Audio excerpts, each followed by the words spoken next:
बाजिला निर्वाचन बिगुल।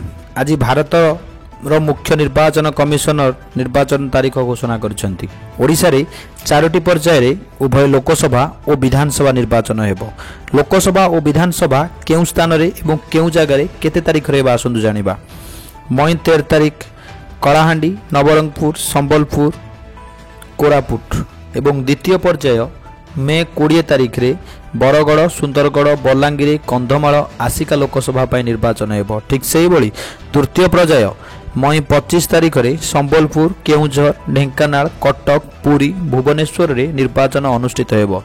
अंतिम तथा चतुर्थ पर्याय रे मयूरभंज, बालेश्वर, भद्रक, जाजपुर, केन्द्रापड़ा, जगतसिंहपुर रे निर्वाचन हेबो एवं जून मास 6 तारीख रे संपूर्ण निर्वाचन सरिबा परे जून 24 तारीख रे फलाफल प्रकाश पाइबो। तेबे आपण कमेंट माध्यम रे कहंतु 2024 साधारण निर्वाचन रे किए बाजी मारिबो एवं ओडिसा रे ओ केंद्र रे कहा सरकार हेबो। जे माने चैनल को प्रथम थर आछन चैनल को सब्सक्राइब करंतु।